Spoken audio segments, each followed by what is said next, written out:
বান্দরবনের পাহাড়ি সৌন্দর্য সত্যি অসাধারণ। আমরা এখন যে জায়গাটিতে দাঁড়িয়ে আছি এটি একেবারেই বান্দরবনের সবচাইতে জনপ্রিয় একটি জায়গা। সেটি হলো ওয়াই জংশন, অর্থাৎ এক সাইডে রোমা, এক সাইডে থানচির দিকে। আমরা চলে যাচ্ছি রোমার দিকে। আর এই রোমার দিকে যেতে গেলে আমরা আর্মি ক্যাম্পে আমাদের ভোটার আইডি কার্ড সহ আমাদের যে কাগজপাতিগুলো আছে, আমাদের পরিচয় নিশ্চিত করে আমরা চলে যাচ্ছি রোমার দিকে। রাস্তাটি এত সুন্দর, এজন্য সবুজের এক কাব্যময় রূপ। আমরা সেই পাহাড়ি রাস্তা ধরেই চলে যাচ্ছি রোমা বাজারের দিকে। আর চারি সাইডে উঁচু উঁচু পাহাড়, এ যেন এক অভূতপূর্ব দৃশ্য। তবে এই দৃশ্য দেখতে দেখতে আপনারা খেয়াল করবেন যে রোমা বাজারে যেতে গেলে অনেকগুলো লোহার কালভার্ট পড়ে। আর সেই লোহার কালভার্ট পার হয়েই আমরা অলরেডি চলে আসছি রোমা বাজারের দিকে। এর আগে একটু বলে রাখি, আমাদের রোমা বাজারে ঢুকতেই কিন্তু আমাদের একটা অনলাইন রেজিস্ট্রেশন করতে হয়। সেই রেজিস্ট্রেশন কমপ্লিট করেই কিন্তু আমরা রোমা বাজারে চলে আসছি, একেবারেই রোমা বাজারের কাছেই। অর্থাৎ বলতে গেলে রোমা বাজারের পাশেই আমরা আছি। তো এইখান থেকে আমাদের গাইড রোকন, ওকে আমরা একটু পরে আপনাদের সাথে পরিচয় করিয়ে দিব। রোকনের সাথে নিয়ে রোমা বাজার থেকে বেরিয়েই আমরা একেবারে চলে গেলাম যে রোমার থেকে বগালেক যেতে গেলে যে পারমিশন, অর্থাৎ আমাদের যে ড্রাইভিং লাইসেন্সগুলো পুলিশের কাছে একটু দেখাতে হয় বা এখান থেকে একটা পারমিশন নিতে হয়। দেখতেই পাচ্ছেন আমাদের গাইড কিন্তু সামনে, রোকন। ও খুব ভালো ছেলে এবং আমাদের সাথে খুবই যথেষ্ট সম্পর্ক। আমরা কিন্তু আমাদের ড্রাইভিং লাইসেন্স এবং আমাদের পারমিশনগুলো সব দেখিয়েই আমরা এখন চলে যাচ্ছি বগালেকের দিকে। আর বগালেকের দিকে একটু বলে রাখি, এইখানে যেতে গেলে আপনাকে একটি জায়গা পড়বে বা দুই পাশে সবুজ অরণ্যের ভিতরে একটি পাড়া আছে যেটাকে বলা হয় মোল্লাই পাড়া। আর এই মোল্লাই পাড়ার সৌন্দর্য কিন্তু বলে শেষ করা যাবে না। অর্থাৎ আমি যদি বলি, বাংলাদেশের ভিতরে সবচাইতে পরিচ্ছন্ন একটি গ্রামের ভিতরে একটি গ্রাম মোংলাই পাড়া। আর সাধারণত যেটা হয়, পাহাড়ে পাড়াকে, অর্থাৎ গ্রামকে পাড়া বলা হয়। আমরা একটু যদি দেখায়, দেখেন কি সুন্দর একটি পাড়া অর্থাৎ গ্রাম। এই গ্রামটা আমরা একটু বাইকটা স্লো করে চলছি এবং দুই সাইডের যে সৌন্দর্য, সবুজ অরণ্য এবং পাড়ার ভিতরে যে সুন্দর সুন্দর ফুলের গাছ থেকে শুরু করে অভূতপূর্ব যে দৃশ্য, এটি কিন্তু আপনার একেবারে চোখ জুড়িয়ে যাবে।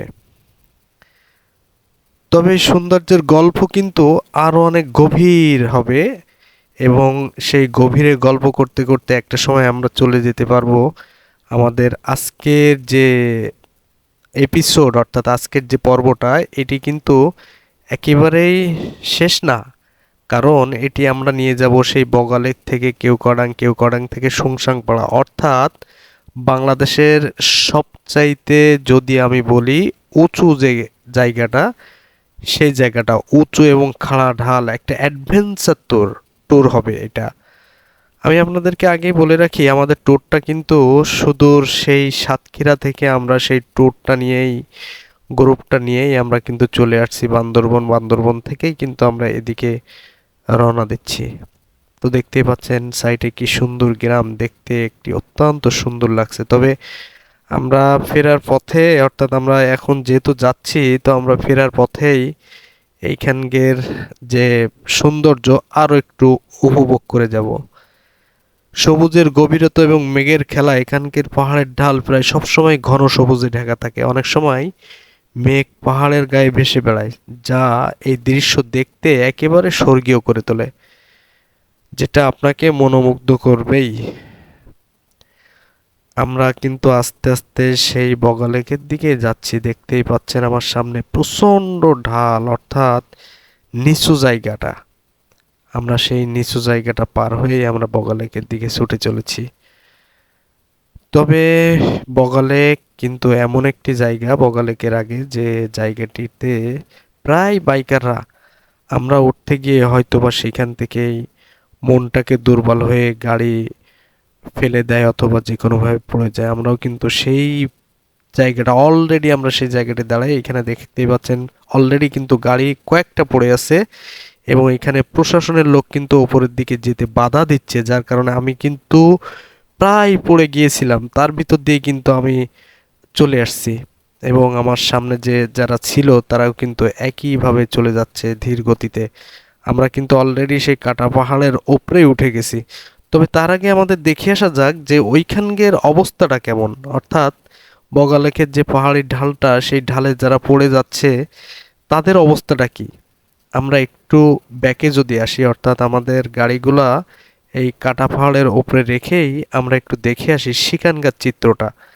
দেখুন কি অবস্থা, কি অবস্থা, যেটা আসলেই খুবই মারাত্মক অবস্থা। সবাই যেন একে একে গাড়ি মানে ঢাল থেকে তুলতে গিয়েই আমাদের সাথে যে রোকন এবং সুমন দা ও কিন্তু অলরেডি গাড়ি থেকে ছিটকে পড়ে গেছে, অর্থাৎ এইখানে যে প্রশাসনের লোকের গাড়িটা কিন্তু এইখান থেকে খারাপ হয়ে গেছে, যার ফলে সে কিন্তু আর কোনোভাবেই সামনের দিকে এগোতে পারতেছিল না। সো একে একে গাড়ি মোটামুটি সবগুলো গাড়ি ওঠায়, কারোর তেমন কোনো ক্ষতি হয়নি দেখে আমরা মোটামুটি সামনের দিকে আস্তে আস্তে রওনা দিচ্ছি সেই বগালেকের সেই মায়াবী সৌন্দর্য উপভোগ করার জন্য। বগালেকের যে সৌন্দর্য সেটি কিন্তু আসলে একটা অসাধারণ, যা বাংলাদেশের সবচেয়ে সুন্দর ও প্রাকৃতিক হৃদ্য হিসাবে পরিচিত। একটু বলে রাখি, এটি বান্দরবন জেলার কিন্তু রুমা উপজেলার 18 কিলোমিটার দূরে প্রায় 1246 ফুট উঁচুতে অবস্থিত একটা লেক।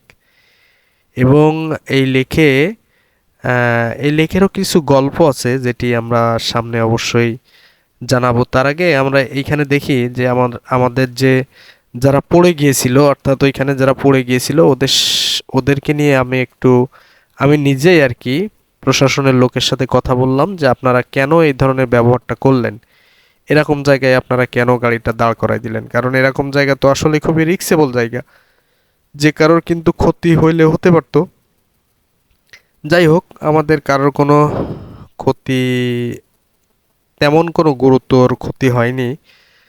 তো সেইভাবে আমরা চলে আসছি অবশেষে, ফাইনালি কিন্তু আমরা বগালেক একেবারেই মানে কি বলবো, রোমা উপজেলা থেকে 18 কিলোমিটার দূরে এবং 1246 ফুট উচ্চতায় অবস্থিত কিন্তু এই লেকটা। এবং এই লেকের যে গল্পটা যেটি আমি বললাম, এটি একটি গল্প আছে যেটি মানে অনেক স্থানীয়রা যেটা বিশ্বাস করে যে ড্রাগন দেবতার অভিশাপে এই হ্রদের সৃষ্টি, অর্থাৎ ভূতত্ত্ববিদদের মতে এটি আগ্নেয়গিরি বা উল্কাপাতের ফলে হতে পারে। তবে শান্ত এবং নির্জনতা দিয়ে ঘেরা এই যে বগা লেক, এটি কিন্তু আসলেই খুব সুন্দর, কারণ এটি বিরল নীল সবুজ জলরাশি পাহাড়ের চূড়ায় অবস্থিত।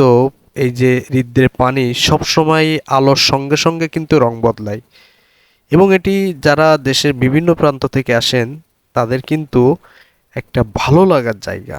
দর্শনার্থীদের মুগ্ধ করবেই এর যে প্রাকৃতিক সৌন্দর্য, এটি কিন্তু দর্শনার্থীদের মুগ্ধ করেই অনেক ভালো লাগার জায়গা যেটিকে বলা হয়। বগা লেকের পানি এতটাই স্বচ্ছ যে এর নিচে মাছগুলো কিন্তু দেখা যায় এবং মাছগুলা এতটাই দেখতে চমৎকার লাগে, কারণ আপনি যখন বগা লেকের পানিতে পা ভিজিয়ে রাখবেন তখন মাছগুলা মনে হবে যে আপনার পায়ে এসে এসে কেমন জানি আপনাকে খুব মানে ডিস্টার্ব করে, অর্থাৎ মাছগুলো মনে হয় ডিস্টার্ব ফিল করে, যার কারণে ওরা কিন্তু পায়ে এসে কামড় দেয়।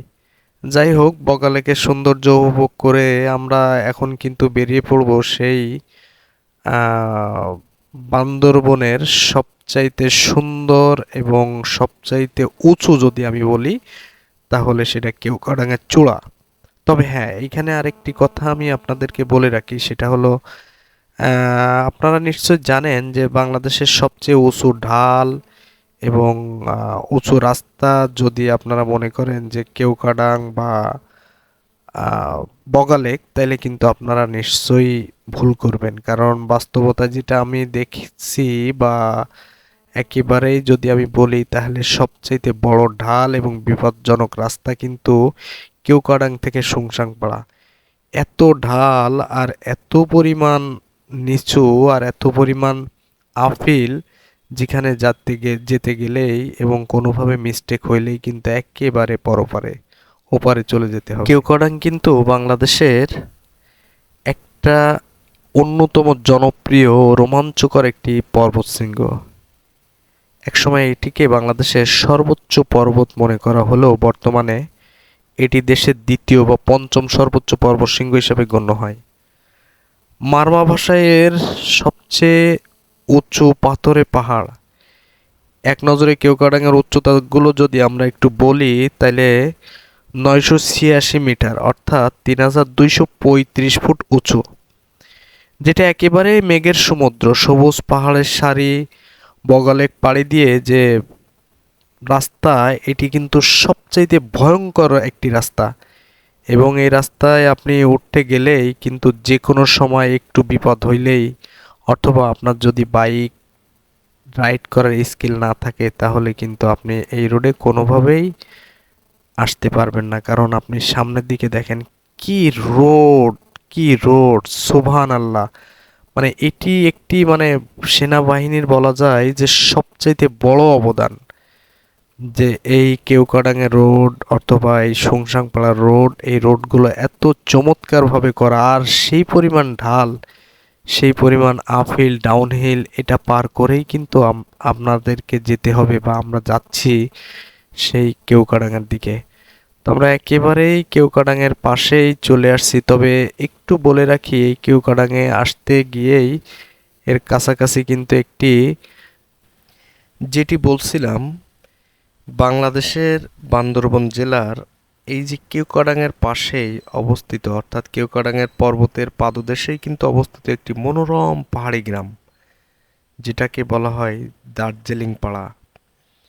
সমুদ্রপৃষ্ঠ থেকে যদি বলি, তাহলে এর উচ্চতা প্রায় 2800 ফুট। তবে গ্রামটিতে কিন্তু বোম জনগোষ্ঠী বসবাস করে। এই গ্রামটিতে প্রায় 35টি পরিবার বসবাস করে, 35 থেকে 40টি মেবি পরিবার বসবাস করে। এর অসাধারণ প্রাকৃতি এবং সৌন্দর্য এবং মেঘের খেলা এবং পরিচ্ছন্ন পরিবেশের জন্য এই গ্রামটি সকলের কাছে পরিচিত। তবে এই গ্রামের নামকরণটা কিন্তু অত্যন্ত চমৎকার, অর্থাৎ ভারতের পশ্চিমবঙ্গ রাজ্যে যে দার্জিলিং শহরের আবহাওয়া এবং এর প্রকৃতির সাথে কিছুটা মিল থাকার কারণে এখানে যারা পর্যটক আসে, সেই পর্যটকরাই কিন্তু এই গ্রামটার নাম দিয়ে গেছেন দার্জিলিং পাড়া।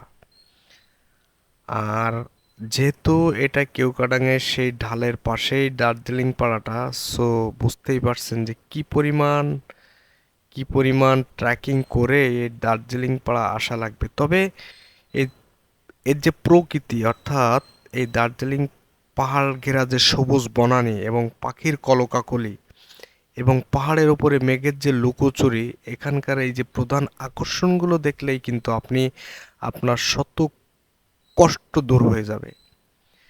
দেখতেই পাচ্ছেন আমরা কিন্তু অলরেডি দার্জিলিং পাড়ায় চলে এসেছি। এখানকার বাসিন্দারা দেখবেন মাচার ওপরে সুন্দর করে কাঠের বাড়িগুলো তৈরি করে রেখেছে, যেটি দেখতে অত্যন্ত চমৎকার এবং খুবই সুন্দর লাগে এটা দেখতে। তো আমরা সেই দার্জিলিং পাড়ায় দাঁড়িয়ে একটু চা খেলাম এবং প্রয়োজনে তাদের সাথে একটু, যে বোম জনগোষ্ঠী যারা বসবাস করে, তাদের সাথে একটু কথা বললাম, এবং রাস্তার সাইডে যে পরিচ্ছন্ন একটা পরিবেশ, সেটি দেখেই কিন্তু আসলেই মনটা জুড়িয়ে যাওয়ার মতো। এই দার্জিলিং পাড়া উচ্চতা কোনো বিষয় না, কিন্তু এর যে সৌন্দর্য, এটা কিন্তু অফুরন্ত। আর এখানকার পাহাড়ে ঘেরা সবুজ বনানী, পাখির কোলাহল, আর কেওক্রাডাঙের চূড়া ছুঁয়ে আসা মৃদুময় বায়ু আপনাকে যেন এক অপরূপ সৌন্দর্য দিয়ে যাবে। তবে এই বাড়িগুলো তৈরি করতে এদের কিন্তু যথেষ্ট শ্রম দিতে হয়, কারণ এইখান থেকে সমতল, অর্থাৎ বান্দরবন শহর থেকে যে কাঠ বাঁশ এগুলো সংগ্রহ করেই কিন্তু এই বাড়িগুলো তারা তৈরি করে। তবে বাড়িগুলো দেখতে যেমন চমৎকার, তেমনি অনেক সুন্দর।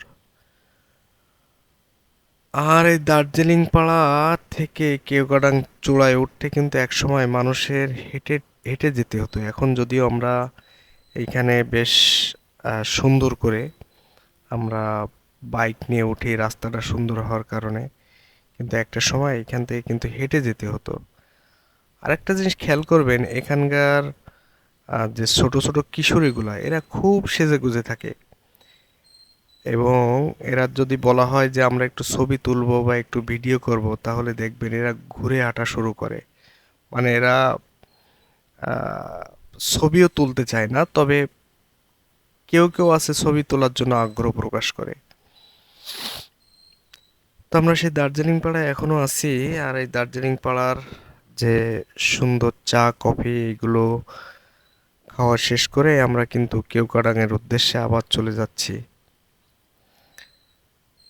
অপরূপ সৌন্দর্য একটা দেখতে, যেটা যে কারোর মন জয় করবে এই পাড়ায় বা এই গ্রামটিতে আসলে। আর বলে রাখি, এখানে কিন্তু আসলে পাড়াকে গ্রাম বলা হয়। আমি কিন্তু আস্তে ধীরে সেই গ্রামটাকে একটু দেখে এখানে চা খেয়ে কিন্তু আস্তে আস্তে আস্তে আস্তে আমরা চলে যাচ্ছি আমাদের সেই আরো একটি গন্তব্য, কেওক্রাডাং। যেখানে কেওক্রাডাং প্রায় 3172 ফুট উঁচু এক পর্বত, যেটিতে আমরা এখন উঠব। আর এটি কেওক্রাডাং কিন্তু একটা সময় বাংলাদেশের সর্বোচ্চ পর্বতশৃঙ্গ বলা হতো। এবং আমরা সেই কেওক্রাডাঙ্গার দিকে যাব।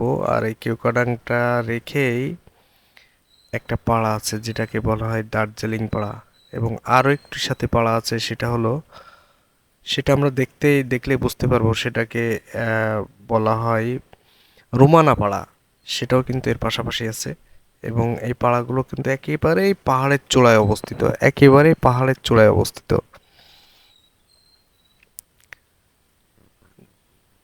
দু সাইডে যে বাড়িঘরগুলো করা, এগুলো আসলে মাঝে মধ্যে ভাবি যে এরা আসলে কেমনে করে এগুলো, এত দূর থেকে কিভাবে এরা করতে পারে। মানে এদের কষ্ট, এই যে বোম জনগোষ্ঠী, এদের কষ্ট দেখলেই মাঝে মধ্যে কেন জানি মনে হয় যে এরা আসলে কষ্ট করার জন্য এদের জন্ম হয়েছে। যাই হোক, আমরা আর এদিকে না যাই, আমরা দার্জিলিং পাড়ার সৌন্দর্যটা দেখেই আমাদের সেই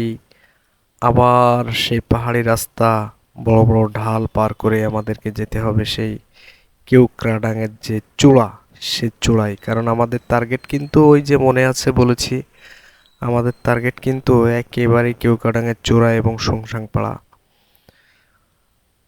তো আমরা অনেক অনেক কষ্ট করে এবং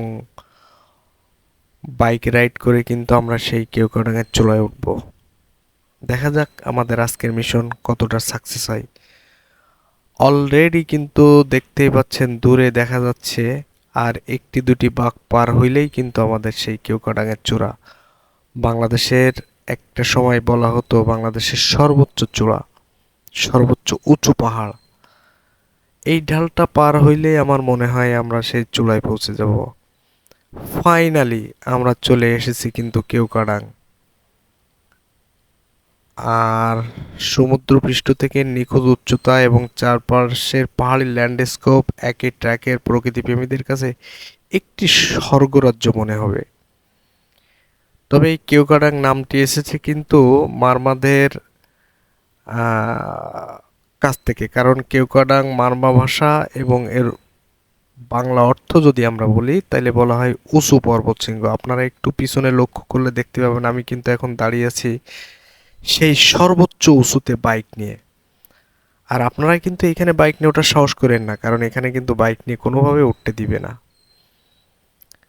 তো আমরা সেই বাইক রাইড করে আমরা চলে যাব আবার সেনাবাহিনীর কাছ থেকে পারমিশন নিয়েই আমরা চলে যাচ্ছি সুংসাং পাড়ার উদ্দেশ্যে। এই সুংসাং পাড়ার না একটা মজার গল্প আছে। গল্পটা যদিও অনেকের ভালো লাগবে না, তারপরও বলি। এই সুংসাং পাড়ায় কোনো ওয়াশরুম নাই।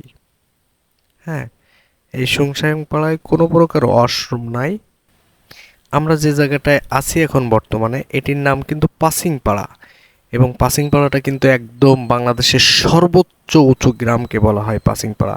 এখনও বর্তমানে যেটি রয়েছে, এই পাসিং পাড়া এটা উঁচু গ্রাম, আর আমরা পাচিংপাড়া রেখেই কিন্তু আমরা এখন চলে যাব সুংসাংপাড়া। যেটি বলছিলাম সুংসাংপাড়ার যে গল্পটা, সেটা হলো এই সুংসাংপাড়ায় কিন্তু মূলত কোনো ওয়াশরুম নাই। কারণ এদের যে গৃহপালিত পশু বলতে, যেহেতু এখানে ওই যে বলেছি বোম জনগোষ্ঠী বসবাস করে, তো এইখানে এরা গৃহপালিত পশু বলতেই এখানে শূকর পালন করে। আর আগে করতো, এটি ওনাদের কাছ থেকে শোনা গল্প, যে আগে করতো, তো তারা যখন ওয়াশরুমে যেত তখন কিন্তু ওই শূকরগুলোই সেই ওয়াশরুমগুলা পরিষ্কার করে দিত। অর্থাৎ আপনি ওয়াশরুম সেরে আসলে প্রাকৃতিক ডাকে যখন সাড়া দিবেন তারপর পরই কিন্তু শূকরগুলো ছাড়া থাকতো, যার কারণে সেগুলো কিন্তু পরিষ্কার করার জন্য আপনার আলাদা কিছু প্রয়োজন হতো না। যাই হোক, কথা বলতে বলতে আমরা কিন্তু পৌঁছে গেলাম একেবারেই সেই কাটা পাহাড়। দেখেন দুই পাশে কি পরিমাণ সৌন্দর্য, এবং এইখানে অনেক পর্যটক আসে, অনেক পর্যটক, বিশেষ করে বাইকার যারা, তারা কিন্তু এখানে এসে ছবি তুলতে ভালোবাসে। দেখতেই পাচ্ছেন আমরা পাশে কিন্তু সেই আমাদের বাইকার ভাইয়েরা বিভিন্নভাবে ছবি তুলে তাদের ক্যামেরা বন্দি করছেন এই সৌন্দর্যটাকে। এবং ফাইনালি সেই সুংসাংপাড়া, অর্থাৎ বাংলাদেশের সর্বোচ্চ যে ঢালটিকে বলা হয়, সে ঢালে এসে কিন্তু আমরা পৌঁছে গেছি। আমাদের কিন্তু নিষেধ করা হচ্ছে খুব স্লো রাইড করার জন্য, কারণ এইখানে কিন্তু ভয়ঙ্কর বিপজ্জনক একটা রাস্তা। আপনি এই রাস্তায় যদি তাকান, দেখেন হেঁটে উঠতে তারা কত কষ্ট পাচ্ছে। মানে রাস্তার যে কি ভয়ানক অবস্থা, আপনি একটু খেয়াল না করলে বুঝতে পারবেন না। একেবারেই খাড়া ঢাল, না এইখান থেকে কোনোভাবেই যদি আপনি একটু 19-20 হয়, এদিক ওদিক হয়ে যায়, সোজা কিন্তু পরপারে। এছাড়া কিন্তু বিকল্প কোনো পথ নাই। আপনি একটু নিচের দিকে তাকান, কি পরিমাণ ঢাল আর কি পরিমাণ নিচু। মানে এইখানে আসলে আপনার কলিজা আর কলিজা কিন্তু থাকার কথা না। মানে এই ঢালটি দেখলে, যদিও এই সুংসাংপাড়া কিন্তু খুব বেশি দিন আগে চালু হয়নি, কারণ এখানে যারা পর্যটক আসেন তাদের নিরাপত্তার কথা ভেবে, বিশেষ করে বাইকার যারা আসেন তাদের নিরাপত্তার কথা ভেবে কিন্তু এটা খুব বেশি দিন চালু হয়নি। অনেক বড় ঢাল, অনেক বড় ঢাল, যেটি আসলে নামা কোনোভাবেই খুব সব বাইকারেরই সম্ভব না। তারপরও যারা মোটামুটি বাইক রাইড করেন, ভালো স্কিল আছেন, তাদের জন্য চ্যালেঞ্জিং একটা রাস্তা এবং ভয়ানক একটা রাস্তা যদি বলি।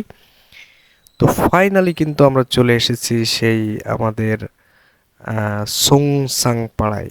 দেখতে পাচ্ছেন আমরা আমাদের গ্রুপ নিয়ে কিন্তু সুংসাং পাড়ায় দাঁড়িয়ে আমরা একটু শরীরটাকে সতেজ করার জন্য এবং মনটাকে সতেজ করার জন্য আমরা সবাই মিলে কিন্তু ডাব খাচ্ছি। যদিও আমাদের সমতলে অথবা আমাদের সাতক্ষীরায় ডাবের দাম অনেক কম, এবং এখানে ডাবের দাম কিন্তু অনেক বেশি, এতটাই বেশি যে আপনি মানে ডাবটা খেতেই চাইবেন না। যাই হোক, এই সেই আমার পিছনে দেখতে পাচ্ছেন, এই সেই সরকারি কটেজ। এইখানে কিন্তু আসতে হলে এই কটেজে আপনাকে রুম বুক করতে হবে, এবং রুম বুকিং না করলেই কিন্তু এইখানে আসার অনুমতি পাওয়াটা খুব একটা সহজ হবে না। যাই হোক, আমরা মোটামুটি আজকের মিশনটা শেষ করলাম সেই সুংসাংপাড়ায়। সবাই ভালো থাকবেন, কথা হবে পরবর্তী কোনো এপিসোডে, এবং আমি দেখাবো এর পরের কোনো এপিসোড যেখানে আমাদের যাওয়ার ভয়ঙ্কর একটি ট্রাভেলের অভিজ্ঞতা। সবাই ভালো থাকবেন।